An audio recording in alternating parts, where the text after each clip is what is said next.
এই জন্য স্বৈরাচার যারা, তারা যেন শিক্ষা নেয় যে জোর করে সম্মান পাওয়া যায় না। বহু চেষ্টা চালায়নি, ইউনিয়ন থেকে শুরু করে সংসদ পর্যন্ত প্রত্যেক জায়গায় শিকড় গেড়ে দিয়েছিল নিজেদের লোক নিয়ে, না তাও হয়নি। আল্লাহ পাক বলেন ফাতিল কাবুয়ুতুহুম খাবিয়াতাম বিমা যালামু। হে নবী, আপনি এই ঘরগুলো একটু দেখেন, এই সেই ঘরগুলো, এই সেই ঘরগুলো খাবিয়াতান, আমি জনশূন্য করে দিয়েছি, পরিত্যক্ত বানিয়ে দিয়েছি, উজাড় গৃহ বানিয়ে দিয়েছি, বিমা যালামু, তাদের জুলুমের কারণে। একটা যে কত বাস্তব তার প্রমাণ 2024 সালের 5 আগস্টের বিকাল আসতে আসতে আল্লাহ দেখিয়েছে। আপনি শুধু বাংলাদেশের দিকে তাকান, 630টা থানা আছে এই দেশে। কত? 630টা থানার যেখানে যেখানে জালেমদের বাড়ি ঘর ছিল, আপনি দেখেছেন খাবিয়াতাম বিমা যালামু, এদের জুলুমের কারণে আল্লাহ পুরা বাড়িকে পরিত্যক্ত করে দিয়েছেন। কাবা ঘর তাওয়াফ করছিলাম, 6ষ্ঠ চক্কর শেষ করে 7ম চক্কর দিয়ে উপরে গেলাম, হঠাৎ দেখি পেটের ভেতরে ব্যথা, যন্ত্রণায় ফেটে যাচ্ছে। এক পুলিশকে ডাকলাম, ইয়া আখি তাআল, এদিকে আসেন। কি? ওনারে বললাম এখানে ফার্মেসি আছে। কেন? এতক্ষণ তো আমার ভালোই লাগছিল, হঠাৎ এখন আমার পেটে ব্যথা করছে, আমি ঔষধ কিনতে যাব। উনি আমারে বলে, ইয়া হাজি উল হুজ্জা তাই না বিলাদুকা। ও হাজি, দেশ কোথায়? জি তুমি বাংলাদেশ। বাংলাদেশ থেকে এসেছি। আমার দিকে তাকিয়ে বলছে ওর ভাষা দিয়ে যে, হাজি আপনি জানেন না এটা কোন জায়গা? না তো। আবু জাহেলের বাড়ি। আপনি এখনো পায়খানা না করে দাঁড়িয়ে আছেন, তাড়াতাড়ি করেন। পায়খানা করে দেখি আমার পেটের ব্যথা ভালো হয়ে গেছে। আল্লাহ যেন আমাকে হাতে ধরে জিজ্ঞাসা করতে চাচ্ছে, হামজা এত দূর থেকে আসলে 6,500 কিলোমিটার, কত? 6,500 কিলোমিটার দূর থেকে আসলে এত কষ্ট করে আর ওই শয়তানের বাড়ি পায়খানা না করে চলে যাবা, তাড়াতাড়ি করো। সত্যি এক কাজ করে দেখছি আমার পেটের ব্যথা ভালো। আমার তো মনে হচ্ছে জালেমদের বাড়িঘর আল্লাহ খাবিয়াতান বানিয়ে দিয়েছে মানুষের প্রসাব পায়খানার জন্যে। ঠিক পর্যন্ত না, এর পরেরটা শোনেন, ইন্না ফি যালিকা লায়াতাল লিকাউমিন ইয়ালামুন। এখানে আলেম যারা আছে লামে তাকিদ আছে, ইন্না ফি যালিকা লাআয়াতান, আল্লাহ বলেন অবশ্যই এর ভেতরে শিক্ষা আছে, লিকাউমিন ইয়ালামুন, যারা জ্ঞানী মানুষ তাদের জন্যে। প্রধান অতিথি, বিশেষ অতিথি, সভাপতি, দেখেন সব জ্ঞানী মানুষ। সামনে যারা আছেন আমি বিশ্বাস করছি আপনাদের জ্ঞান আছে। আয়াতের শিক্ষাটা তো জ্ঞানী মানুষ নেবে নাকি? কি এটা? আল্লাহ জেলা আয়াতান দিলেন, ইন্না ফি যালিকা, এর ভেতরে শিক্ষা আছে। কি সেই শিক্ষা? 15.5 বছরে এত বড় গভীর শিখর আল্লাহ যদি উপড়ে ফেলতে পারে, এদের বাড়িঘর যদি জোড়াজগড়িয়ে বানিয়ে দিতে পারে, জনশূন্য করে দিতে পারে, ভবিষ্যতে যারা চেয়ারে বসবে এরাও যদি জালেম হয় তাদেরকেও আল্লাহ জনশূন্য করে দেবে। এইটা শিক্ষা। আমি জানি এই শিক্ষা অনেকে তো নেবেই না, আরো মনে করবো ওইরকম বলেই থাকে। যেদিন নিজের ঘাড়ে পড়বে সেদিন টের পাবে। সিরাজগঞ্জবাসী, তাহলে সম্মান, মর্যাদা, ইজ্জত কোথায় আছে এটা আমাদেরকে আল্লাহ জানিয়েছেন। সূরা মুজাদালা 11 নম্বর আয়াতের মাঝের অংশে আছে, ইয়ারফাইল্লাহুল্লাযীনা আমানু মিনকুম ওয়াল্লাযীনা উতুল ইলমা দারাজাত, ইলা আখির আয়াত। না, কণ্ঠটা সমস্যা করছে।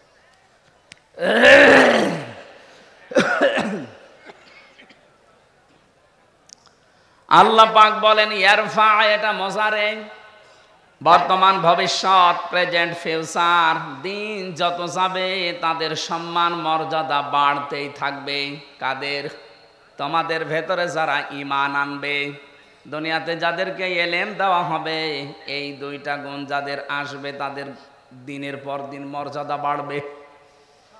প্রশ্ন আসতে পারে, তামাম দুনিয়ায় 850 কোটির উপরে মানুষ, সম্মান মর্যাদা বৃদ্ধি হওয়া দূরের কথা, আমাদের অন্তত হালকা পাতলা যাদের ঈমান আছে তারা আরো মায়ের খাচ্ছি। কথা বলেন না কেন? যদিও সুসংবাদ, কালকে সিরিয়া স্বাধীন হয়ে গেছে। আমরা চাচ্ছি আল্লাহ খুব তাড়াতাড়ি ফিলিস্তিনটাও তুমি স্বাধীন করে দাও। মুসলিমদের এই শক্তি যত বৃদ্ধি হবে, প্রতিবেশী নামে কলঙ্ক এই দাদারা তত ভয় পাবে। আশপাশের যতগুলো রাষ্ট্র আপনি তাকান, পাকিস্তান, আফগানিস্তান, নেপাল, ভুটান, চীন, মায়ানমার, প্রত্যেকটা রাষ্ট্রের সাথে ওদের সম্পর্ক একটাও ভালো নেই। প্রতিটি বর্ডারের দিকে একটু খোঁজ নিয়ে দেখেন, পাকিস্তান বর্ডারে ওরা মার খায়, চীনের বর্ডারে মার খায়, আফগানিস্তানের একটা সরু বর্ডার আছে ওখানে গেলেও মার খায়, নেপালের মতো জায়গায় মার খায়, মায়ানমারেও মার খায় মাঝে মাঝে, শুধু মারে আমাদেরকে। এমন প্রতিবেশী পেয়েছি শুধু মার খায় আমরা, ঘৃণা করি তাদেরকে, আমরা থুতু নিক্ষেপ করি তাদের এই আচরণের উপরে। সারা বিশ্বের মডলদেরকে ওরা এতদিন তারও এখানে থাকতে দিতেন না। আপনারা ধোয়া তুলবেন, এই জন্য আগস্টের 5 তারিখের পর থেকে দেশের জনগণ নিজেদের দায়িত্ব নিয়ে মন্দির পর্যন্ত পাহারা দিয়েছে। বাংলাদেশ জামাত ইসলামের শ্রদ্ধাভাজন আমির ডাক্তার শফিকুর রহমান, উনি ওই দিনই ঘোষণা দিয়েছে, বাংলাদেশে মসজিদ যেমন পাহারা দেওয়া লাগে না, মন্দিরও পাহারা দেওয়া লাগবে না। এই জন্যে কেউ যেন বিশৃঙ্খলা তৈরি করে বিশ্বের মান দরবারে আমাদেরকে কলঙ্কিত করতে না পারে যে আমরা সংখ্যালঘু নির্যাতন করি। বলেন পাহারা দেন। আপনারা কোন জায়গায় আঘাত করতে পারেন ওটা কোরআনে কারীম আমাদেরকে আগে জানিয়ে দিয়েছেন। ওয়ালা তাসুবুল্লাযীনা ইয়াদউনা মিন দুনিল্লাহ। রব্বুল আলামিন বলেন কোরআনে কারীমে আছে এটা, হে নবী উম্মতদেরকে জানান, আমি আল্লাহ বাদে ওরা যাদেরকে ডাকে ওদের দেবতাদেরকে গালি দিবা না। তাহলে ওরা না জেনে শেষ পর্যন্ত আমি আল্লাহকেও গালি দিয়ে ফেলবে। বাংলাদেশে মেজরিটি মাইনরিটি বলতে কিচ্ছু নেই, এটা হয়তো ভারতে থাকতে পারে, আমাদের দেশে এটা। কথা বলেন না কেন? আরো জোরে বলেন। আরে ভাই রেকর্ড হচ্ছে এটা, কালকে যদি পত্রিকায় যায়, আন্তর্জাতিক মিডিয়াতে আসে, সারা দুনিয়া এটা ছড়ানো লাগবে। ওরা মিথ্যাকে যদি বারবার ছড়িয়ে সত্য বলে চালিয়ে দিতে পারে, আমরা সত্যকে বারবার ছড়িয়ে কেন সত্য প্রমাণ করতে পারবো না? ওদের সাংবাদিক দেখেছেন কি, ময়ূর রঞ্জন না কি নাম জানো, আমার মনে হয় শয়তান, তো আমি দেখিনি, ওর তিড়িং বিড়িং নাচ দেখলে আমার মনে হয় শয়তান যদি দেখতাম তো এরকম হইতো। টাটকা নির্ভেজাল শয়তান, খালি বানানো কথা ছাড়া ওর মুখে কোনো কথা নেই। হকার। এখন শুনছে নাকি চট্টগ্রাম ওরা দখলে নেবে। আরে ভাই আপনারা কি যৌতুক নেবেন নাকি? আর যৌতুক দেব কি করে? মেয়ে তো আমরা দেইনি, মেয়ে তো পালিয়ে গেছে। পালানো মেয়ের কোনোদিন যৌতুক দেওয়া লাগে? বিয়েই তো এখনো আমরা গার্জিয়ান যারা বিয়েই মানি না, যৌতুক কিসের? আর যৌতুক নেওয়া দেওয়া হারাম, মুসলমানরা হারাম কাজ করবে না, আর হারাম কাজ কেউ করতে আসলে তারে ছাড়বে না। চোখ তুলে তাকান, 7 সিস্টার থাকবে না। দাদারা ভয় পাচ্ছে, এমনি পাগল হয়ে গেছে ওরা। ডক্টর মোহাম্মদ ইউনূস শুধু একটু হাঁ করেছিল, যদি বাংলাদেশ শান্তিতে না থাকে 7 সিস্টার শান্ত থাকবে না। ওরা পাগল হয়ে গেছেন। কি গো, হ্যাঁ এতদিন বলেছি কি, আর এ কি বলছে? ওরা দুর্বিসন্ধি করে আমাদেরকে ভয় দেখাতে চিকিৎসা থেকে বঞ্চিত ঘোষণা দিয়েছিল। এখন এই 3 দিন দেখি কাঁদতেছে, না আপনারা আসেন, 40 ভাগ ছাড় দিলাম, যাব না। দরকার হয় পাকিস্তানে যাব, তুরস্কে যাব, চীন দেশে যাব, আমরা যাই। এই দেশে যারা দায়িত্বে আছেন, আমি ভারতে বহুবার গেছি, বহু রাজ্যে আমি ঘুরে বেড়িয়ে দেখিয়েছি। এদের যে ভয়টা, সবচাইতে বেশি ভয় মুশরিকদের ভেতরে মরণের ভয়। সূরা বাকারার ভেতরে আল্লাহ জানিয়েছেন, ওয়ালা তাজিদান্নাহুম আহরাসান নাসি আলা হায়াতি ওয়া মিনাল্লাযিনা আশরাকু। হে নবী, এই পৃথিবীতে সবচাইতে বেশি জীবনের প্রতি মায়া মহব্বত দেখতে পাবেন মুশরিকদের। কাদের? ওরা মরতে চায় না, যেভাবেই হোক বেঁচে থাকতে চায়। ইয়াওয়াদ্দু আহাদুহুম লাউ ইউআম্মারু আলফা সানা। ওদেরকে যদি বলেন তোমরা 1000 বছর বেঁচে থাকবা, ওরা বলবে আরো বাঁচতে চায়। মুশরিকরা সবচাইতে বেশি ভয় পায় মৃত্যুকে। আর আমাদের ঈমান যাদের আছে, আমরা সবচাইতে বেশি ভালোবাসি মরণকে। কারণ মৃত্যু মুমিনের জন্য হাদিয়া, তওফা। এটা যত তাড়াতাড়ি আসবে, ওয়েলকাম দিয়ে ফেরেশতারা আপনাকে তার বানানো জান্নাতে ঢুকিয়ে দেবে। এটা আমি বানালাম না। সূরা নাহাল 32 নাম্বার আয়াতে আল্লাহ জানিয়েছেন, কিন্তু এটা মিলা লাগবে আবার আপনার জীবনে। আল্লাযীনা তাতাওয়াফফাহুমুল মালাইকাতু তাইয়্যিবিনা ইয়াকুলুনা সালামুন আলাইকুম উদখুলুল জান্নাতা বিমা কুনতুম তা'মালুন। বলেন আল্লাহু আকবার। আল্লাহ পাক বলেন, মরণের বিছানায় যখন মুমিন আছাড় খেয়ে পড়ে, ফেরেশতা পাঠিয়ে দেয়।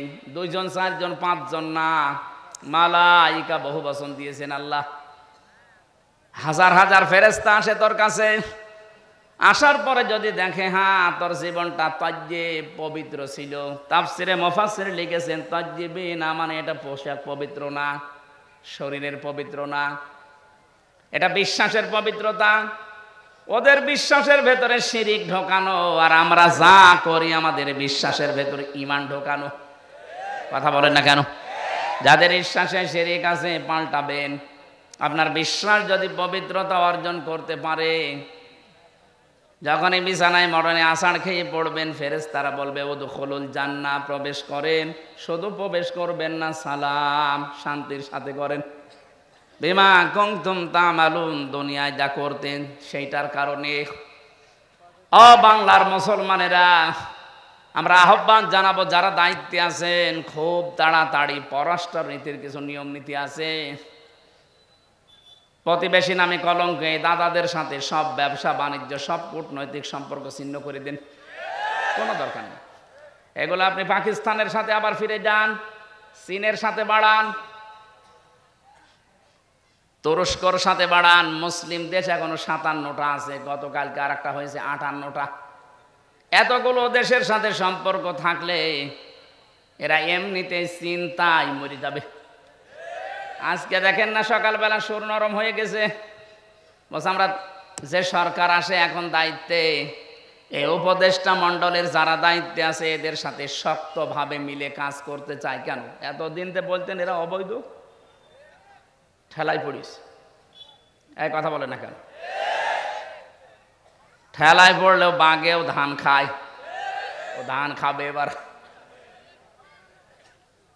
আমি যে কথা বলতে পর্যন্ত এসেছিলাম, সম্মান মর্যাদা যদি সত্যি আমরা ফিরে পেতে চাই, দিন যত যাবে বাড়তেই থাকবে। আপনার ঈমানটাকে শিরিক মুক্ত করবেন।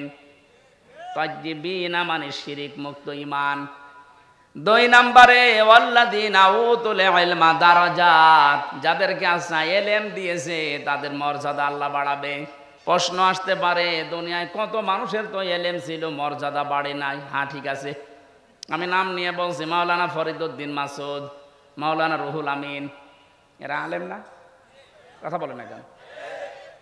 এরা আলেম ছিল, এদেরও মর্যাদা মানুষ দিত। কিন্তু দেখেন শুধু পাল্টিয়ে গেছে। সময়টা একটু পাল্টানোর কারণে সারা বাংলাদেশে যেখানে যাবেন এই 2 জনের নাম বলেন, আলেম নামে মানুষ জালেম বলে ঘৃণা করবে। এই ঘৃণাটা তৈরি করে দিল কে? কে? আল্লামা সাইদি রহমতুল্লাহ আলাইহি উনিও তো আলেম ছিলেন, উনি দুনিয়ায় নেই, তারপরও সারা পৃথিবীতে তার নামে দোয়া হচ্ছে। আর এমন আলেম ওনারা গেছে বাইতুল মোকাররমে জোর করে ইমামতি করার জন্য, জনগণ জুতা দিয়ে পিটিয়েছে। পরের দিন স্ট্যাটাস দিয়েছে যে জুতা মেরেছিল কিন্তু আমার গায়ে লাগেনি। আপনার কত অপমান হবে। এই যে দারাজাত বহু বচন দিয়েছেন আল্লাহ, কেন জানেন? কারণ দিন যত যাবে, জ্ঞানের উপরে যারা আমল করে তাদের মর্যাদা আল্লাহ তত বাড়াবে। যারা যতটুকু জ্ঞান পেয়ে আমল করেছে আপনি তাকান, তাদের মর্যাদা আল্লাহ বাড়িয়ে দিয়েছে। আল্লামা জনায়েদ বাবুনগরী রহমতুল্লাহ আলাইহি, তার নাম শুনলে মানুষ এখন দোয়া করে। আল্লামা শাহ আহমেদ শফি রহমতুল্লাহ আলাইহি, তার নাম শুনলে মানুষ দোয়া করে। আর এরা জীবিত থাকতে দোয়া তো দূরের কথা, জুতা খায়। এই জন্য জ্ঞান অনুযায়ী আপনাকে কাজ করা লাগবে। জ্ঞানের বাইরে যদি কাজ করেন, হয়তো ভয়ে অথবা বিভিন্ন স্বার্থের কারণে মানুষ আপনাকে সম্মান দেবে, কিন্তু দিন যত যাবে আপনাকে আল্লাহ পচাবে। কথা বলেন না কেন? পৃথিবীতে সবচাইতে বেশি জ্ঞানের উপরে আমল করেছিল, কাজ করেছিল কারা? নবীরা। কারা? এবার নবীদের দিকে তাকান, সূরা ইয়াসিন 30 নম্বর আয়াত। ইয়া হাসরাতান আলাল ইবাদ মা ইয়াতিহিম মির রাসূলিন ইল্লা কানু বিহি ইস্তাহজিউন। আমার বান্দাদের জন্য আমার আফসোস, আমার আক্ষেপ হয়, এমন কোন নবী রাসূল দুনিয়ায় পাঠালাম না যার সাথে সমসাময়িক ব্যক্তিরা, সমসাময়িক শাসকরা জুলুম, অত্যাচার, নির্যাতন, ঠাট্টা, বিদ্রোহ, উপহাস করে নাই। এ কথা বলছে কে? আরো জোরে বলেন। নবীদের চরিত্র খারাপ ছিল? মানুষকে কষ্ট দিত? কেন তাদের উপর অত্যাচার? একটাই কারণ, আমি প্রত্যেকটা নবীর জীবনী অন্তত যতগুলো কোরআনে পেয়েছি, পড়ে দেখেছি, প্রতিটি নবীর জীবনে একই অবস্থা, কারণ তারা জ্ঞানের উপরে আমল করত। কথা বলে না কেন? জ্ঞানের উপরে আমল করতে গিয়ে অনেকের নাম পর্যন্ত তারা হারিয়ে ফেলেছে। হযরতে মুসা আলাইহিস সালাম, ইহুদিরা তার নামটা পর্যন্ত পরিবর্তন করে দিয়েছে জোসেফ। এখন তামাম দুনিয়ায় যারা ইহুদি আছে, মুসা নবীকে আর মুসা বলে না, বলে জোসেফ। কি বলে? খ্রিস্টানরা হযরতে ঈসার নাম পাল্টিয়ে দিয়েছে যিশু। 250 কোটির উপরে খ্রিস্টান তামাম দুনিয়ার 257টা রাষ্ট্রে কম বেশি আছে। আপনি যেখানেই যাবেন দেখবেন ঈসা নবীকে ওরা ডাকে, কিন্তু ঈসা আলাইহিস সালাম বলে না, ঈসা ইবনে মারইয়ামও বলে না, বলে যে যিশু। কি বলে? বলেন। আমাদের জাতির পিতা হযরতে ইব্রাহিম আলাইহিস সালামের নাম তারা পাল্টিয়ে দিয়েছে আব্রাহাম। হযরতে দাউদ আলাইহিস সালামের নাম তারা পাল্টিয়ে দিয়েছে ডেভিড। মুসলিম বিজ্ঞানী ছিল আল ক্যামি, তার নাম পরিবর্তন হয়ে গেছে কেমিস্ট্রি। নবীজির প্রিয় সাহাবী একজন হযরতে জাবির রাদিয়াল্লাহু তাআলা আনহু, তার নামও পাল্টিয়ে দিয়েছে আল জাবরা। এদেশে আল্লামা শফির নাম পাল্টিয়ে দিয়েছে তেতুল হুজুর। কথা বলে না কেন? শহীদ আল্লামা দেলাওয়ার হোসেন সাইদির নাম দিয়েছে দেল্লু শিকদার। আমি কি বানিয়ে বললাম? আমার নামও পাল্টিয়ে দিয়েছে পিসকে হুজুর। আমি কি পিসকে? সত্যি কথা বলতে কি, জ্ঞানের উপরে যারাই দুনিয়াতে কাজ করবে, এটা ইহুদি, খ্রিস্টান, অমুসলিমদের কাজ। ওরা নাম পাল্টায়, ওরা নামের পরিবর্তন করতে পারলে ওদের আনন্দ লাগে। এই জন্যে শহীদ আন্তর্জাতিক জিয়া বিমানবন্দরের নাম পাল্টিয়ে আলাদা করে দিয়েছে। কথা বলেন না কেন?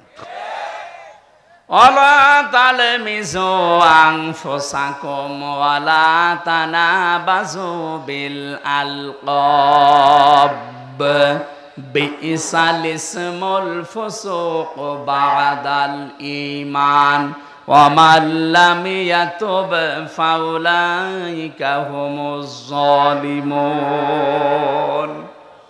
আল্লাহ বলেন নাম পাল্টাবা না। আজ যারা নাম পাল্টানোর হিড়িক 15 বছর তৈরি করেছিলেন, কি হয়েছে? সে নাম তো আবার সব পাল্টিয়ে যাচ্ছে। কথা বলেন না কেন? টয়লেট থেকে শুরু করে সংসদ পর্যন্ত প্রতিটি জায়গায় নাম পাল্টাতে পাল্টাতে আর পারে নাই। সেটা পায়খানা টয়লেটের নামও দিয়েছে বঙ্গবন্ধু টয়লেট। আর কোথায় দেবেন? জাতে মাতাল হলো কিন্তু তালে ঠিক ছিল। জিয়ার নাম মুছে দিয়েছে ঠিক, এমন একজনের নাম দিয়েছে যেটা মুসলমানদের আবেগের জায়গা, যেন এটা পাল্টাতে না পারে। আপনি এখান থেকে মুছে দিয়ে কি করবেন? আমি আরাফাতের ময়দানে ছিলাম, ওখানে জিয়াউর রহমান লক্ষ লক্ষ গাছ লাগিয়েছে, নিম গাছ। ওটাকে এখন আর ওই দেশের মানুষ নিম গাছ বলে না, বলে জিয়া গাছ। হয়তো ওনার জীবনী থেকে আমি এই কাজটা পেয়েছি, জীবনে যদি আল্লাহ ওনার একটা কাজও পছন্দ না করে, হাজিদের আরাফাতের ময়দানে একটা শান্তির ব্যবস্থা। কি গরম জানেন ওই দেশে? 40, 42, 45, 55 ডিগ্রি সেলসিয়াস চলে। সেখানে একটা নিম গাছের ছায়া পেলে মানুষ মনে হয় আকাশ আমার মাথার উপরে নেমে এসেছে।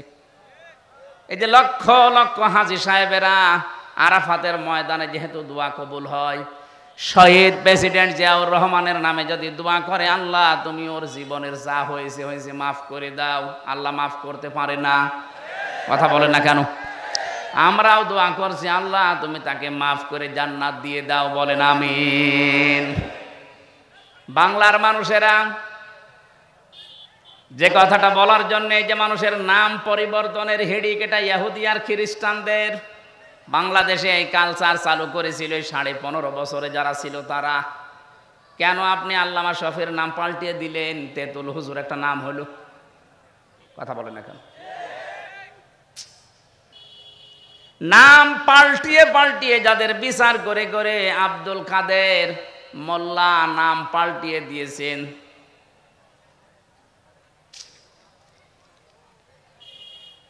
যেই ময়দানে দাঁড়িয়ে বিচার করেছিলেন ওই ময়দান আবার রেডি হয়ে গেছে।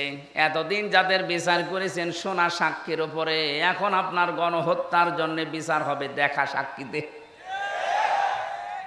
পৃথিবীতে যারা গণহত্যার সাথে জড়িত, আমি তাদের জীবনী পড়ে দেখেছি। এত ঘৃণিত করে আল্লাহ দুনিয়ায় তাদেরকে রেখেছে। হিটলার, চেঙ্গিস খান, এ কথা বলছেন না কেন? ওরা যদি গণহত্যার সাথে জড়িত হওয়ার কারণে ওদের আল্লাহ ঘৃণিত করে দেয়, নিন্দিত করে দেয়, এখন কি কেউ হিটলার ছেলের নাম রাখে? Genghis Khan? বলেন বলেন। আপনি যা করেছেন, আপনার নাম সুন্দর হতে পারে, যোগের আবর্তনে, কালের আবর্তনে দেখবেন সময় একদিন আসবে আপনার নামটাই গণহত্যার কারণে চেঙ্গিস খানের মতো, হিটলারের মতো ঘৃণিত হয়ে যাবে। যাদেরকে আপনি করেছিলেন তাদের নাম তো ঘৃণিত হয়নি, এখন তাদের নাম শুনলে মানুষ রহমতুল্লাহ আলাই পড়ে। 50 বছর পার হোক, আমরা যেহেতু এখানে আর 100 বছর পরে কেউ থাকবো না, নতুন প্রজন্ম এই জমিন চাষ করবে, দেখবেন ওই জামানায় মানুষ এটাকে গালি হিসাবে ব্যবহার করবে, চেঙ্গিস খানের মতো। কথা বলেন না কেন? কারণ যারা জুলুম করে সবচাইতে বেশি আল্লাহ পাক তাদের দিকে তাকিয়ে থাকেন। অলা তাহসাবান্নাল্লাযীনা তাহসাবান্নাল্লাহা গাফিলান আম্মা ইয়ামালুজ জালিমুন। সূরা ইব্রাহিম 13 নম্বর পারা 19 নম্বর 12 নম্বর লাইনের 42 নম্বর আয়াতের প্রথম অংশে আছে। আল্লাহ পাক বলেন, হে নবী আপনি কি মনে করেন যে জালেমদের কোনো খোঁজ আমি রাখি না? সবচাইতে বেশি খোঁজ খবর রাখি আমি জালেমদের। কাদের? এজন্য যারা জুলুম করেছিলেন এই জামানায়, বিশেষ করে 15.5 বছরের জুলুম মানুষ বলতে পারে না, আমি তো পারি না, কারণ আমি নিজে শিকার। কথা বলেন না কেন? 3টা বছর আমি কিচ্ছু জানি না এই বিষয়ে, কেন আমাকে এই জুলুমের শিকার করলেন? সবাই মাফ করে দিলেও আমার মামলার আয়ু থেকে শুরু করে একেবারে টপ টু বটন যারা জড়িত, একটাকেও আমার ক্ষমা নেই।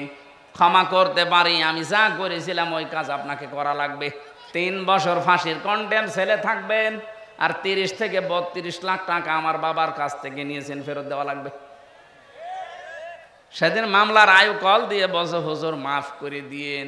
মাফ করে দিয়েছি, টাকা ফেরত দিন। টাকা ফেরত দেবেন না, মাফ চাবেন মানে? শুধু আমি হামজা না, এরকম হাজার লক্ষ হামজা ভিকটিম আছে, যার কাছে যারা অপরাধ করেছেন তার কাছে যে আগে ওই টাকা ফেরত দেবেন, ক্ষতিপূরণ দিয়ে বলবেন আস্তাগফিরুল্লাহ। কথা বলেন না কেন? এখানে বহু মানুষ আমরা এমন আছি, এই 15.5 বছরে যে জায়গায় ওঠার দরকার আমি ওই পর্যন্ত উঠতে পারিনি। এই কথা বলেন না কেন? আমার ব্যবসা বাণিজ্য করতে দেননি, মিথ্যা মামলা দিয়ে মিথ্যা সাক্ষী দিয়ে আমারে ঘরে থাকতে দেননি। 15টা বছর অনেকে এমনও আছে যারা গাছতলায়, বাঁশতলায়, পানের বরজে, ধানের খেতে, ভুট্টা খেতে কাটিয়েছে। এত কষ্টের সাথে যারা জড়িত, আর আপনি এখন আস্তাগফিরুল্লাহ পড়বেন আল্লাহ মাফ করে দেবে, ইয়ার কি নাকি?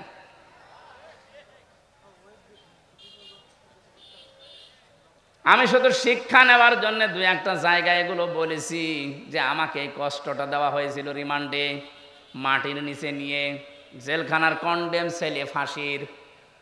অনেক শয়তান এখন শুনছে, বলছে জেল খেটেছে তাই কি এ কথা বলা লাগবে? শয়তান তোমারে যদি 10 দিন টাঙিয়ে রাখতো তখন বুঝতে। কত অসহায় থাকে ওখানে মানুষ জানেন আপনি? কি করেছেন ইসলামের জন্য, আপনার কি অবদান আছে বলেন তো দেখি। কেউ 8 বছর, কেউ 10 বছর, কেউ 14 বছর পড়ে আছে দুনিয়ায়, কেউ জানে না কি কষ্ট স্বীকার করেছে। এক একটা মানুষ, একটা দিন যায় মনে হচ্ছে 2 বছরের সমান। কেউ নেই আপনার আশপাশে, 24 ঘন্টা এতটুকু জায়গায় তালা মারা বসে থাকবেন, কতটুকু সময় পারবেন বলেন? ফখরুল ভাইয়ের কথা শুনছিলাম, উনি আমার কন্ডেম ছেলে, আমার ছেলে ছিল। আচ্ছা হামজা তোমার সাথে কি করেছে আমি জানি না, আমার পায়ের ভেতর দিয়ে হাত দিয়েছে।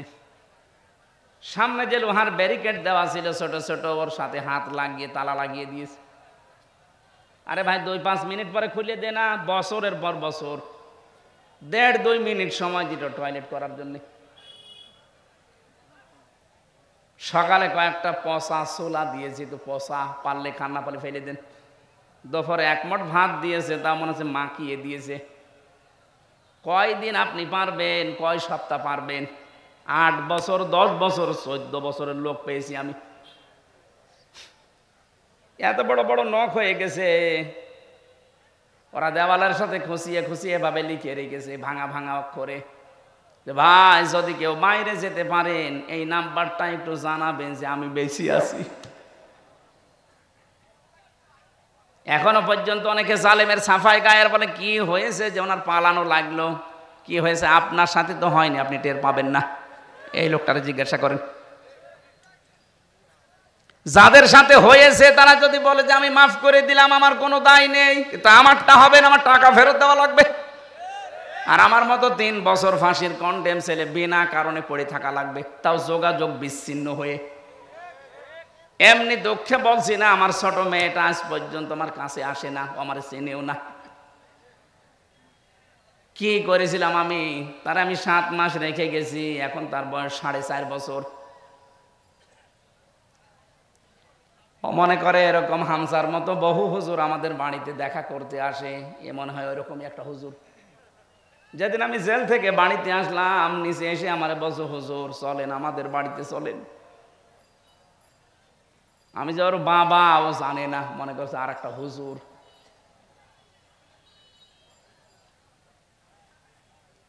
ফেসবুকে যারা উল্টাপাল্টা কথা ছড়ান আমার নামে, একটু বাস্তবতা বুঝে ছড়াবেন। কি ঝড় গেছে আমার এই ছোট জীবনের ওপর, আপনি টের পাচ্ছেন।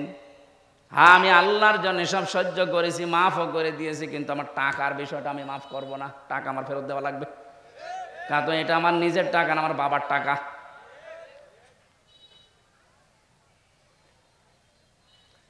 নামের হিড়িক যারা চালিয়েছিলেন এতদিন, কি হচ্ছে আপনাদের নাম এখন?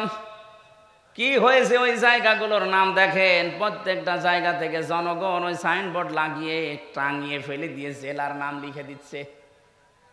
কুষ্টিয়ায় ওখানে একটা বানিয়েছিল ব্রিজ, নাম দিয়েছিল, এখন জনগণ ওইটা উল্টিয়ে লিখে দিয়েছে কুষ্টিয়া ব্রিজ। কি হলো আপনার এই নাম দিয়ে? এই নামের হিড়িক যেন সামনে আর কেউ পরিবর্তন করার হিড়িক তৈরি না করেন, তাহলে আপনার 5 বছরের পরে নামটা কিন্তু পরিত্যক্ত হয়ে যাবে। কোরআনে কারিমে আল্লাহ জানে খবিয়াতান দিয়েছেন, আমি উজাড় করে দেব, পরিত্যক্ত বানিয়ে দেব। বলেন নাউজুবিল্লাহ। তাহলে আজকে থেকে সম্মান আর মর্যাদা যদি কেউ পেতে চায়, ঈমান আনা লাগবে শিরিক মুক্ত। কথা বুঝতেছেন? ঈমান আনা লাগবে শিরিক মুক্ত। প্রশ্ন আসতে পারে আমাদের শিরিক মুক্ত হয়তো ঈমান না, আমাদের এরকম ঈমান আবু জাহেলেরও ছিল। কি বানিয়ে বলছি? এই যে আলেম বসে আছে মাদ্রাসার মুহতামিম, সূরা আনকাবুতের ভেতরে আছে ওয়ালা ইন সাআলতাহুম মান খালাকাস সামাওয়াতি ওয়াল আরদা লা ইয়াকুলুনাল্লাহ ফাআন্না তুফাকুন। রব্বুল আলামিন বলেন, হে নবী, ওদেরকে যদি জিজ্ঞাসা করেন আকাশ আর জমিন চন্দ্র সূর্য কে বানিয়েছে, লা ইয়াকুলুনাল্লাহ, লামে তাকিদ নুনে সাকিলা, গ্যারান্টি দিয়ে বলবে আল্লাহ বানিয়েছে। এগুলো কে বানিয়েছে? ওরা গ্যারান্টি দিয়ে বলবে আবু জেহেল যে আল্লাহ বানিয়েছে। ও কাবা শরীফের সভাপতি ছিল, আপনি তো সিরাজগঞ্জ মসজিদের সভাপতি, সিরাজগঞ্জ গোল চত্বরের মসজিদের সভাপতি হয়ে আপনি বগল বাজাচ্ছেন যে আমি জান্নাতে যাব না, যাবে কে? আপনি যদি ওই রকম ঈমান নিয়ে জান্নাতের আশা করে বসে থাকেন, তে আবু জেহেল কি দোষ করেছিল? ও তো সিরাজগঞ্জের মসজিদের সভাপতি না, ও ছিল কোন মসজিদের? কাবার। এমনকি যেদিন বদরের ময়দানে যাবে, ওই দিন কাবার গিলাফ ধরে কেঁদে কেঁদে বলছিল, কাবার মালিক তুমি আসো, আমি জানি আমি মুহাম্মদের বিরুদ্ধে অস্ত্র নিয়ে যাচ্ছি বদরের ময়দানে, সত্যের পক্ষে যে আছে তাকে তুমি বিজয় দিয়ে দিও। ওর দোয়া ছাতা কবুল হয়ে গেছে, কারণ ও তো সত্যের পক্ষে ছিল না। সত্যের পক্ষে যিনি ছিলেন আল্লাহ তাকে বিজয় দিয়েছে। কথা বলেন ঠিক কিনা? এজন্য আমার মূল কথা এই, আমরা যদি সত্যি ঈমান আনতে পারি, ঈমানটা শিরিক মুক্ত হওয়া লাগবে। শিরিক আমি এক কথায় বলছি, আল্লাহ যেটা পারে ওইটা অন্য কেউ পারে, এই কথা বিশ্বাস করার নাম শিরিক। আর শিরিক যে করে সে মুশরিক। বুঝেছেন কিনা বলেন? না বললে আমি আবার রিপিট করব। আল্লাহ যেটা পারে ওইটা অন্য কেউ পারে, বিশ্বাস করার নাম শিরিক। শিরিক যে করে সে মুশরিক। কথা বলেন। আলা লাহুল খালকু ওয়াল আমরু তাবারাকাল্লাহু রাব্বুল আলামিন। আল্লাহ পাক বলেন সৃষ্টি যার, হুকুম চলবে তার। এটা আমি বানালাম। সূরা আরাফের ভেতরে আছে 54 নম্বর আয়াত। আল্লাহ পাক বলেন সৃষ্টি যার, হুকুম চলবে তার। যেহেতু এই জমিন বানিয়েছে আল্লাহ, এখানে হুকুম চলার কথা কার? সুতরাং এই জমিন আল্লাহর, এখানে যারা আল্লাহর আইন বাদ দিয়ে অন্য আইন দাঁড় করাতে চান তারা শিরিক করছেন। আর শিরিক যে করবে সে আরো জোরে। এটা বারবার বলছি কেন? কারণ এখন একটা মোক্ষম সময় চলছে। আপনারা জানেন সারা বাংলাদেশ থেকে যে এখন সংবিধান সংস্কারের কাজ চলছে, জানেন না? 96% মুসলমানের সবাই যদি আমরা আওয়াজ ধরি, যারা দায়িত্বে আছেন, সংবিধান এখন হবে এই দেশে মুসলমানের দেশে কোরআন। কারণ সংবিধান নামে একটা সূরা কোরআনে আল্লাহ দিয়েছেন, ফুরকান। ফুরকান মানে সংবিধান। ফুরকান মানে কি? এখানে 74টা আয়াত আছে, 73টা ধারা আছে। মুসলমানের দেশে যদি এই 73টা ধারা দিয়ে সংবিধান তৈরি করা যায়, এই দিয়ে যদি দেশ চালানো যায়, এই দেশটা হয়ে যাবে মিনি জান্নাত। আর আমরা এটাই চাই। এক কথা বলছেন না কেন? এই জন্য আমরা আহ্বান জানাচ্ছি, সংবিধান যখন সংস্কারের কাজ চলছে, পরিবর্ধনের জন্য আলেমদেরকে আপনারা ডাকছেন, একটু কথাটা মেনে নেন। এতদিন তো 53 বছর দেখলেন বিভিন্ন নিয়ম নীতি, এখন একটু এইটা দেখেন না কেন? এই ধারা লাগবে না, শুধুমাত্র এই ৭৩টা ধারা একটু সংযোজন করে দিন, বাকি ধারা একটাও লাগবে না। আমি গ্যারান্টি দিলাম ৪১ সাল টার্গেট দিয়েছিল, ওরা ৪১ সাল লাগবে না, ৪১ দিনেই বাংলাদেশ রোল মডেল হয়ে যাবে। কারণ চুরি হবে না, ডাকাতি হবে না, জেনা নেই, ধর্ষণ নেই। এই ৭৩টা ধারার ভেতর আল্লাহ সব লুকিয়ে রেখেছেন, শুধু এগুলো প্রয়োগ করা দরকার। কারণ যিনি বানিয়েছেন তিনি জানে যে ওর দুর্বলতা কোথায়। কথা বলেন না কেন? এই জন্য আল্লাহ ঠিক ওইভাবে করে আইনগুলো সেট করেছেন, একটাও নেই। এই জন্য আমরা নিরাপত্তা পাই না, স্বস্তিতে শান্তিতে নিশ্চিন্তে বাস করতে পারি না। অমাং দাখালাহু কানা আমিনা। আল্লাহ পাক বলেন কাবার যে চত্বরটা আমি এটা কিন্তু নিরাপত্তা দিয়ে ঢেকে রেখেছি। কাবার যে এলাকাটা এটা নিরাপত্তা দিয়েছে কে? কেন? কারণ এই জায়গায় আল্লাহর বিধান চলে, এখানে কোনো শিরিক নেই। আপনি কাবার এলাকার ভেতরে শিরিক পাবেন না। হ্যাঁ, কাবার বাইরে যান, সেখানে চিন্তায় আছে, মারামারি আছে, ঝগড়াঝাটি আছে, কিন্তু কাবার ভেতরে আমি দেখেছি এটা নিরাপদ জায়গা। আল্লাহ কোরআনে কারিমে সূরা আলে ইমরানের ৯৩ নম্বর আয়াতে জানিয়েছেন অমাং দাখালাহু কানা আমিনা। এখন আমার প্রশ্ন, বাংলাদেশ কি কাবা শরীফ? ঘুমাচ্ছেন? বলেন বাংলাদেশ কি কাবা শরীফ? কত দূরে এটা? ৬৫০ কিলোমিটার দূরে কাবা থেকে। তাহলে ৫৬,০০০ বর্গ মাইলকে যদি কাবার মতো নিরাপদ বানাতে চান, স্বস্তি শান্তি নিরাপত্তা দিয়ে ঢেকে রাখতে চান, অবশ্যই এখানে কিছু একটা করা লাগবে। কি সেটা? সূরা আনআম ৮২ নম্বর আয়াত। বলেন আল্লাহু আকবার। যদি এই ঘরের মালিকের ইবাদত করতে পারো, ক্ষুধা লাগলে খাবারের ব্যবস্থা আল্লাহ তোমাদের করে দেবে। আর যদি ভয় পাও, ভয়ের সময় নিরাপত্তা দেবে, স্বস্তি শান্তি ফিরিয়ে দেবে। আমাদের ৫৬,০০০ বর্গ মাইল সত্যি যদি আমরা এখন নিরাপত্তা দিতে চাই, যেভাবে প্রতিবেশীরা আধা জল খেয়ে লেগেছে, নিরাপত্তা দিতে হলে, ষড়যন্ত্র থেকে বাঁচাতে হলে জাতিকে শিরিক থেকে বাঁচাতে হবে, তাছাড়া সম্ভব না। আর আমরা চাই এই জন্যে এদেশ যেন শিরিক মুক্ত হয়। বহু চেষ্টা আমরা বিভিন্ন কায়দায় চালাচ্ছি, কিন্তু জাতি এত অজ্ঞ, বিশেষ করে মেয়েরা। আবার শোনেন, আল্লাহ যেটা পারে ওটা অন্য কেউ পারে বিশ্বাস করার নাম শিরিক। শিরিক যারা করে তারা সন্তান দিতে পারে কে? অন্য কেউ পারে। বিশ্বাস যারা করেন তারা কিন্তু শিরিক করছেন। আমি একটা উদাহরণ দিলাম না, আইন দিতে পারে আল্লাহ। আল্লাহর আইন বাদ দিয়া যারা অন্য আইন এখানে জারি করার চেষ্টায় আছেন, আপনি নামাজ পড়লে, রোজা রাখলে, হজ করলে, যাকাত দিলেও আপনি মুশরিক। আশা করছি আপনি বুঝেছেন। এরপরেও যদি কেউ না বোঝার ভান করে থাকেন, আপনাকে কোরআন শরীফ দিয়ে হবে না, বুখারী শরীফ দিয়ে হবে না, আপনার বাকারি শরীফ লাগবে। আল্লাহ আপনাকে বোঝার তৌফিক দিন, বলেন আমিন। এজন্য ঈমান আনার পাশাপাশি জ্ঞান অনুযায়ী যদি আমরা আমল করতে পারি, দিন যত যাবে সৃষ্টি জগতের সামনে আমাদের মর্যাদা সম্মান আল্লাহ বাড়াতেই থাকবে। আল্লাহ যেন আমাদেরকে এটা দেখান, বলেন আমিন। কোরআনে কারিমের সূরা মুতাফফিফিন, এখান থেকে মাত্র ৩-৪টা আয়াত আমরা তেলাওয়াত করেছি তাফসীর আকারে। আপনারা সেই মাগরিব থেকে বসে আছেন তো, আমি দেখতে পাচ্ছি অনেকে ওঠাউঠি করছে। এটা পেশাব পায়খানার ব্যাপার আছে, আবার অনেকের বিড়ির নেশা আছে। বিড়ি খাওয়ার যাদের নেশা আছে, এই মানুষগুলো তো উঠবে, এদেরকে আপনি ওয়াজ করে ঠেকাতে পারবেন না। সুতরাং যাদের পেশাব পায়খানা, বিড়ি খাওয়ার খুব নেশা লেগেছে, আপনি খেয়ে আবার চলে আসবেন। একেবারে চলে যেন না, খেয়ে আবার চলে আসবেন। আসবেন তো ইনশাআল্লাহ। আমরা কোরআনে কারিমের সূরা মুতাফফিফিন, এই খুব ভালো করে শুনবেন, এটা একটা আমাদের সামাজিক জীবনের কাজ। আল্লাহ পাক বলেন মুতাফফিফিন মানে কি? যারা নেওয়ার সময় বেশি করে নেয় আর দেওয়ার সময় ওজনে কম দেয়, এ মানুষগুলোর ধ্বংস কামনা করেছে আল্লাহ নিজে, বলেন নাউজুবিল্লাহ।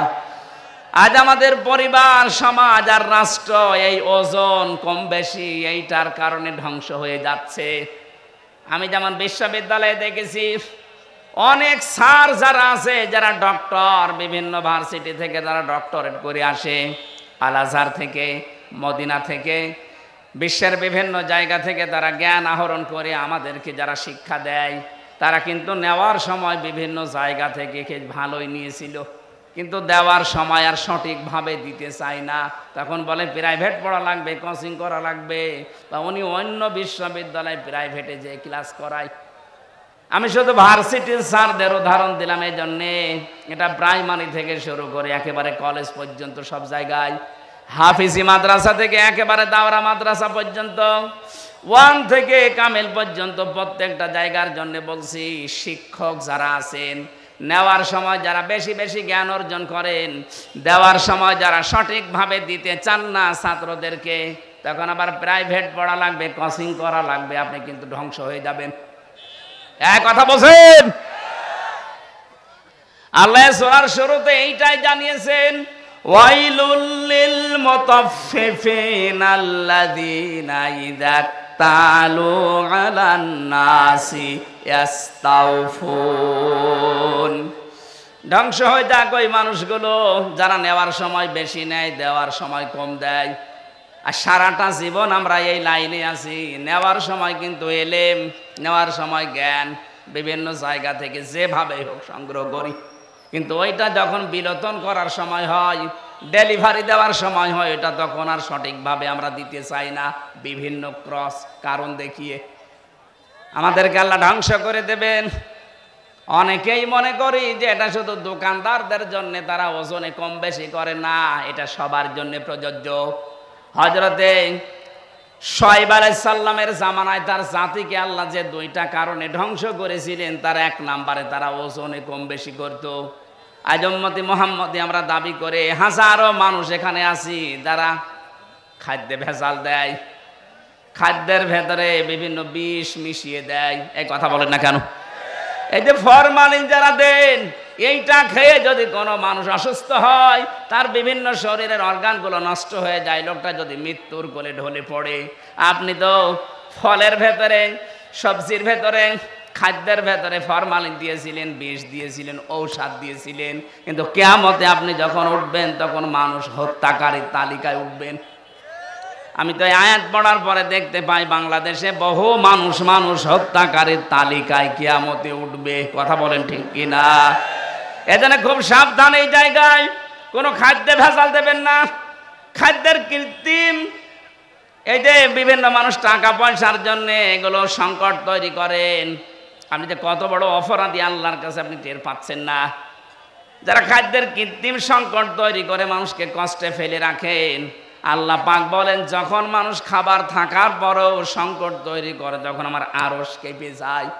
কারণ পৃথিবীতে সবচাইতে বেশি আদর আর মহব্বত করে বানিয়েছিলাম আমার বান্দাকে। এই বান্দা বান্দিদেরকে যারা জিনিস থাকার পরও কষ্ট দেয়, ওদেরকে আমি আল্লাহ ঘৃণা করি। বলেন নাউজুবিল্লাহ। বাংলাদেশে এটা মাঝে মাঝে আমরা দেখি, সম্পদ থাকার পরও, খাদ্য থাকার পরও কৃত্রিম সংকট তৈরি করে মানুষকে কষ্টে ফেলে দেয়। যেই ধনীগুলো এগুলো করছেন, ইয়ামহাকুল্লাহুর রিবা ওয়া ইউরবিস সাদাকাত, হারাম কোন জিনিসে আল্লাহ বরকত দেয়নি, বরকত আল্লাহ দিয়েছে হালালে। এজন্য হারাম ইনকাম যারা করেছেন, আপনি তাকান তাদের দিকে। এত কোটি কোটি টাকার মালিক হয়েছিল, কেউ বেগম পাড়া, কেউ সাহেব পাড়া বানিয়েছে, কিন্তু কি হলো তাদের টাকা? 8 কোটি, 10 কোটি, 12 কোটি টাকার গাড়ি ঢাকার রাস্তায় পড়েছিল 5 তারিখের পরে। কেউ যে মালিক আছে প্রমাণ দেওয়ার জন্য কেউ যায়নি, জেলখানায় পৌঁছতেছে। এখন বাংলার সর্বশ্রেষ্ঠ ধনী যিনি দরবেশ, কি হয়েছে তার টাকা? বৈধ অবৈধ নেই, 7টা ব্যাংক থেকে 36,000 কোটি টাকা চুরি করেছে। 36,000 কোটি। শেয়ার মার্কেট লুট করেছে, ব্যাংকগুলো দেউলিয়া বানিয়ে দিয়েছে। এক দরবেশে এমন একটা ভয় ধরেছিল, মানুষ উপর থেকে বিশ্বাস করতো না, না এত বড় দরবেশে কাজ করতে পারে। এই জন্য ও দাড়ি কেটে নম হয়ে গেছে। আদালতে একজন জিজ্ঞাসা করেছিলেন, নাফরমান দাড়ি কাটলেন নবীর সুন্নত? ও বলে হুঙ্কার দিয়ে বলেছে, বেশি চিল্লাবেন না, দাড়ি রাখা সুন্নত আর জান বাঁচানো ফরজ। আমি দাড়ি কেটেছি শূন্য, জান বাঁচাতে চেষ্টা করেছিলাম কিন্তু পারলাম না, নৌকা আমারে ধরিয়ে দিয়েছে। নৌকায় করে পালাচ্ছিল না। আমি শুধু হাসির জন্য বলি নাই, ওনার জীবন থেকে কিছু শিক্ষা নেন। বাংলার শ্রেষ্ঠ ধনীর তালিকায় ওনার নাম সালমান এফ রহমান দরবেশ বাবা, এখন শুয়ে আছে মাটির বিছানায়। হারামে আল্লাহ আপনাকে আরাম দেয়নি। সত্যি কথা বলতে আল্লাহ এই বিষয়টাকে গুরুর বলে দিয়েছেন। আমি হুজুরকে বলছি, অমাল হায়াতুদ দুনিয়া ইল্লা মাতাউল গুরুর। ও বাংলার মানুষেরা, দুনিয়ার জীবন কিন্তু গুরুর। গুরুর মানে ধোঁকা। আপনি কি মনে করেন যে আপনার ছেলে মেয়ে আপনাকে খুব ভালোবাসে? কে বলেছে আপনাকে? আপনার বউ আপনাকে খুব ভালোবাসে। আজকে বাড়িতে যদি একটু মরার ভান করে বলেন যে আপনার স্বামী তো মারা গেছে, যে খাটের উপরে আপনি থাকেন, এই খাটের নিচে তাকে আমরা মাটি দেব, আল্লাহর কসম এ দেশের কোনো বউ রাজি হবে না। ওই জিনিস রেখে আমি জিন ভূতের কামড় খাবো? দেখেছেন কি ভালোবাসা আপনার জন্যে? আপনার সন্তান, আপনার মা বাবাও ধোঁকা, আপনার মা বাবাও আপনার জন্য ধোঁকা। অনেকে মা বাবার মুখে হাসি ফোটাতে, ছেলে মেয়ের মুখে হাসি ফোটাতে, স্ত্রীকে সুখে রাখতে হালাল হারাম দেখে না। বাবা শাহজালাল, সব হালাল। কি হবে জানেন আপনি? আমি বাস্তব বলছি। 200 বছর পর, মাত্র কত বলেন বলেন, মাত্র 200 বছর পরে যদি আজকের এই প্রধান অতিথি উনি যদি এই গ্রামে ঘুরে আসে 200 বছর পর, তখন তো এখানে আর আমরা একজনও থাকবো না। কি 200 বছর পরে ওনাকে আল্লাহ যদি আবার বাঁচিয়ে বলে যা দুনিয়া দেখে আয়, উনি এসে যদি এই সিরাজগঞ্জের এই বেলকুচিতে ওনার বাড়িতে এসে বলে 2 তলা বিল্ডিং আমার, ওই সময় যারা এখানে বসবাস করবে ওনার ঘাড়ে ধাক্কা দিয়ে বের করে দেবে। কে আপনি? আমি কি বেশি বলছি? আপনি ফিরে এসে দেখেন, শুধুমাত্র আপনাকে পরিচয় দিতে গেলেই মারবে, বলবে আপনার থাকার জায়গা নেই, এই জন্য এরকম ভণ্ডামি করছেন। গ্রামে মসজিদ আছে, ওখানে বারান্দায় রাতটা থাকেন, সকালে ফোটেন, এইটা বলবে আপনার নিজের পরবর্তী প্রজন্ম। আরে ভাই, আমার 3 পুরুষের পরে আমি আর চিনি না। আমার বাবা রিয়াজউদ্দিন, তার বাবা জাহান আলী, তার বাবা নমাজউদ্দিন, এরপরে আমি আর চিনি না। সত্যি কথা বলছি, আমরা চিনি না। কারণ এর পরে যে কারা আছে, ওকে হিন্দু না মুসলমান তাও জানি না। খুব বেশি হলেও না 100 বছর হবে। আমার বাবার বাবার বাবা 3 পুরুষ, এরপরে আমি আর চিনি না। এখন ওই নমাজ আলী সর্দারের যিনি ছিল বাবা, কে আমি তো জানি না। উনি যদি এখন এসে কুষ্টিয়ায় বলে যে এই ভিটা আমার, এই বাড়ি আমি বানিয়েছিলাম, আমি জমি জায়গা আমার করা, ওর দাঁত খুলে ফেলবো না। ভণ্ডামি করা জায়গা পান না। কে আপনি? যদি বলে আমি নমাজ আলীর বাবা, নমাজ আলী তো চিনি না।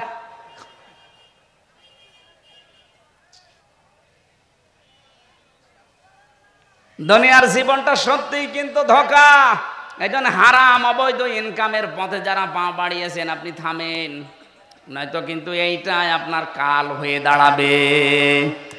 আরে ভাই, মানুষের জীবন তো সফল ওই লোকটা ফামাঙে সহসিহানিন্নার ওয়া উদখিলাল জান্নাতা ফাকাদ ফাজ। আল্লাহ পাক বলেন ওই লোকটার জীবন সফল, সাকসেস, যাকে আমি আল্লাহ আস্তে করে জাহান্নামের কাজগুলো ছেড়ে দেওয়ার তৌফিক দেই আর আস্তে আস্তে জান্নাতের কাজের দিকে এগিয়ে দেই। এটা এক অর্থ। 2 নাম্বার অর্থ হচ্ছে যাকে কিয়ামতে আমি আল্লাহ জাহান্নামের আগুন থেকে মুক্ত করে জান্নাতি বলে ঘোষণা দিয়ে দেব, এই লোকটার জীবন সফল। কোরআনে কারিমে আল্লাহ ইসকাউনা মির রাহিকিম মাখতুম খিতামুহু মিসক ওয়া ফি যালিকা ফালিয়াতানা ফাসিল মুতানাফিসুন। জোরে বলেন আমিন। রব্বুল আলামিন জানিয়েছেন ইসকাউনা মির রাহিকিম মাখতুম। রাহিক শব্দের শাব্দিক অর্থ হচ্ছে শরাব, মদ। আল্লাহ পাক এমন মদ তোমাদেরকে পান করাবেন, এমন শরাব এই মদের বর্ণনা আল্লাহ দিয়েছেন খিতামুহু মিসকন, মিস্ক আম্বর দিয়ে যার মুখটা আটকানো থাকবে। আজ পর্যন্ত ওই মদের বোতল কেউ খোলে নাই। মদের বোতল এমনিতেই গন্ধ হয়ে যায় যদি আটকিয়ে রাখেন কোনো জিনিস, এটা পৃথিবীর নিয়ম। পৃথিবীর কোনো জিনিস যদি কেউ এক জায়গায় রেখে দেয়, যত দামি জিনিস হোক, ওটা নষ্ট হয়ে যাবে। আপনি পানি এক জায়গায় রেখে দেন, দেখেন গন্ধ হবে, পোকামাকড় তৈরি হবে, দুর্গন্ধ বের হবে। কথা বলছে না কেন? পছন্দ ধরে যাবে। লোহা লক্কড় এক জায়গায় রেখে দেন, দেখেন জং ধরবে, মরিচা পড়বে, আস্তে আস্তে নষ্ট হয়ে যাবে। পৃথিবীর নিয়মই এইটা, কোনো জিনিস এক জায়গায় রাখলে ঠিক থাকে না, আর মুখ আটকালে তো ওটা আগে নষ্ট হয়ে যায়। আল্লাহ পাক বলেন একটা মেয়াদ আছে, এরপরে ওটা ঠিক থাকে না। সে বোতল জাত বলেন আর যাই বলেন, আল্লাহ বলেন আমি এমন মাখতুম দিয়েছি, খিতামুহু মিস্ক, এটা আমি মেশকে আম্বর দিয়ে মুখটা আটকিয়ে দিয়েছি। অফি যালিকা ফালিয়াতানাফাসিল মুতানাফিসুন, এই মদ যারা খাবে দিন যত যাবে তাদের চেহারা পাল্টাতে থাকবে, তারা মাতাল হবে না, কোনোদিন হোশারা হবে না। সুতরাং এই জান্নাত পাওয়ার জন্য যারা প্রতিযোগী আছে তাদের প্রতিযোগিতা করা উচিত। কে বলছেন? সুতরাং আমাদের এই দশর দুনিয়ায়, এই নশর পৃথিবীতে আমরা যদি বুদ্ধিমান হয়ে থাকি, আমাদের ওই বানানো আল্লাহর যে বাগান জান্নাত, যেটাতে মদ আল্লাহ রেখে দিয়েছেন মুখ ঢেকে, ওইটা পাওয়ার জন্যে প্রতিযোগিতা করা দরকার। মিজাজুহু ওয়া মিজাজুহু মিন তাসনিম, আল্লাহ পাক বলেন আমি তাসনিম রেখেছি। আমি আজকে তাসনিমের ব্যাখ্যাটা পেয়েছিলাম। তাসনিম মানে আমরা মনে করি, এটার ব্যাখ্যায়, তাসনিমের ব্যাখ্যায় আছে সবচাইতে উত্তম এবং সুন্দর পানি। বিশ্বের ভেতরে এখন একজনের নাম আপনারা শোনেন, এই যে নীতা আম্বানি, ভারতে বাড়ি। এই মেয়েটা যে পানি খায়, এ পানির নাম অ্যাকোয়া ডি ক্রিস্টোলা। এক এক বোতল 750 গ্রামের বোতলের দাম বাংলাদেশের টাকায় 51 লাখ টাকা। এক বোতল পানি মাত্র 750 গ্রাম, 51 লাখ টাকা দিয়ে এক বোতল পানি খায়। এরকম যদি 10 বোতল পানি রাত দিন মিলে লাগে, হিসাব করে তো কত টাকা আসে? 5 গ্রাম স্বর্ণের পোড়ানো, স্বর্ণ পোড়ানো যেটা আছে পানি, ওই যে ছাই আছে স্বর্ণ পোড়ানো, ওইটা ওর ভেতরে দেওয়াটা স্বাস্থ্যের জন্য নাকি ভালো। আল্লাহ পাক বলেন জান্নাতের যে মিজাজুহু তাসনিম, এটা যদি মানুষের ভেতরে যায়, দিন যত যাবে তার চেহারা তত গ্লেজ দেবে। এজন্য নীতা আম্বানির বয়স অনেক, 60 বছরের উপরে, কিন্তু মনে হচ্ছে 30 বছর বয়স। আমার মনে হয় মিডিয়া যারা আছে, নীতা আম্বানির নাম শুনে রসপিকার মতো আবার আমার কোন তাল লাগায় আল্লাহ জানে, এরা খালি প্যাচ লাগানোর ধান্দায় আছে। আমি তো একটা উদাহরণ দিলাম তাসনিম দিয়ে। এত উত্তম পানি আল্লাহ আমাদের জন্য ব্যবস্থা করে রেখেছেন। আইনাই ইয়াশরাবু বিহাল মুকাররাবুন, যারা আল্লাহর সান্নিধ্য প্রাপ্ত বান্দা হবে তাদেরকে আল্লাহ এই আইনুন মানে ঝর্ণা, এখান থেকে পান করাবে। জোরে বলেন আমিন। আমাদের ওই যোগ্যতা আছে কিনা আপনি নিজেই বুঝতে পারছেন, আপনি ওই জায়গায় যেতে পারবেন কিনা। এই জন্য হওয়া হারাম, অবৈধ, নেওয়ার সময় বেশি বেশি নেওয়া, দেওয়ার সময় কম কম দেওয়া, এই সমস্ত কাজ কারবার ছেড়ে দেওয়া লাগবে। খাদ্যে ভেজাল দেওয়া, ওজনে কম বেশি করা, মানুষকে ঠকানো, এগুলো সব মনে করবেন আমার নিজের জন্য ঠকছি আমি। একজনকে ঠকানো মানে আমি আগে নিজে ঠকলাম, কারণ কিয়ামতে এই ঠকা জিনিস আগে তাকে দেওয়া লাগবে। দুনিয়ায় কাউকে যদি কেউ ঠকান, আগে দুনিয়ার ময়দানে না, কিয়ামতে যখন আল্লাহ বিচার করবে, ওইটা আগে তাকে ফেরত দেওয়া লাগবে। কি দিয়ে দেবেন? দুনিয়ায় যে কয়টা ভালো কাজ করেছিলেন নেকির কাজ দিয়ে দেওয়া লাগবে। এজন্য সবচাইতে বড় আহাম্মক ওই লোকটা, যে লোকটা মানুষের ক্ষতি করে আনন্দ পায়, অথচ এইটার দ্বারা তার নিজের ক্ষতি হয়। আল্লাহ তুমি আমাদেরকে সহজভাবে যা বোঝার তৌফিক দেন, বলেন আমিন। আপনার দ্বারা যদি কারো উপকার নাও হয়, দুনিয়ায় যেন কারো ক্ষতি করবেন না, কারণ ক্ষতি করা মানে নিজের পায়ে কুড়াল মারা। হযরতে হাসান বসরি রাহমাতুল্লাহ আলাইহি উনি একজনের কাছে ফলের ঝুড়ি সাজিয়ে সাজিয়ে পাঠিয়ে দিলেন। লোকটা ফলের ঝুড়ি জিজ্ঞাসা করছে, কে পাঠিয়েছে? বলে হাসান বসরি। ও জিজ্ঞাসা করে, কেন? আমি তো তার নামে বদনাম করলাম, আর সে আমার জন্য ফলের ঝুড়ি পাঠিয়েছে। ডাক দিয়ে বলে, আল্লাহর বান্দা, সে খুব ভালো করে জানে আপনি যে বদনাম করলেন ওই দোষ সে করে নাই। যে দোষ লোকটা করে নাই, ওই দোষের বদনাম যদি তার নামে কেউ দেয়, অমাইয়া কিসেবে খতিয়াতান আও ইসমান সুম্মা রমি বিহি বারিয়ান ফাকাদ হিতামালা বুহতানা ওয়া ইসমাম মুবিনা। সূরা নিসা 112 নম্বর আয়াতে আল্লাহ জানিয়েছেন, পৃথিবীতে এমন অনেক আহাম্মক মার্কা মানুষ আছে, নিজে অন্যায় করে, নিজে দোষ করে, অপরাধ করে, আর এটা একটা নির্দোষ ভালো মানুষের মাথার উপরে চাপিয়ে নিজে ভালো সাজে।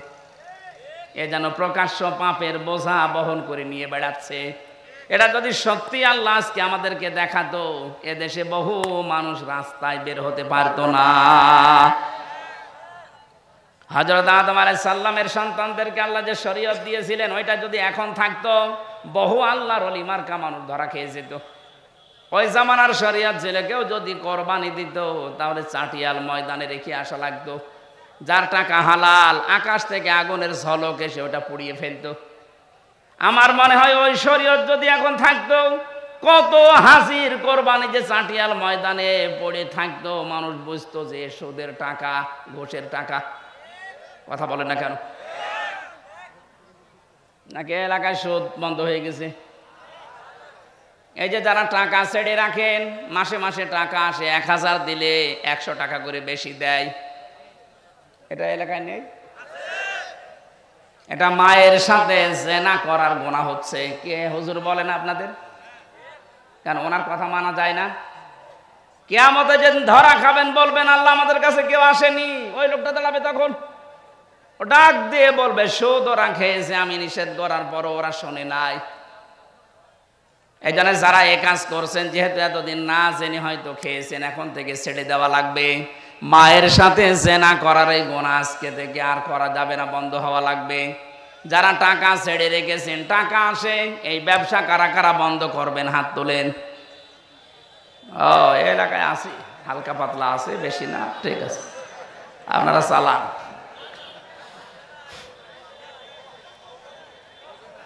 আমাদের যেখানে দৌড়ানোর কথা, প্রতিযোগিতার কথা আল্লাহ জানিয়েছেন, ওই প্রতিযোগিতায় লিপ্ত হওয়া আমাদের এখন সময়ের দাবি। যাই আছে জমিন ঠিক থাকবে এভাবে, আপনি আর আমি 100 বছর পরে আর কেউ থাকবো না। সুতরাং যেটা আল্লাহ বানিয়েছেন ওই জমিনের দিকে আপনি দৌড়াবেন, তার নাম বাগান, জান্নাত। রব্বুল আলামিন বলেন, ওই জান্নাতের দিকে দৌড়াও। ওয়াসারিউ ইলা মাগফিরাতিম মির রাব্বিকুম ওয়া জান্নাতিন আরদুহাস সামাওয়াতু ওয়াল আরদ উইদ্দাত লিল মুত্তাকিন।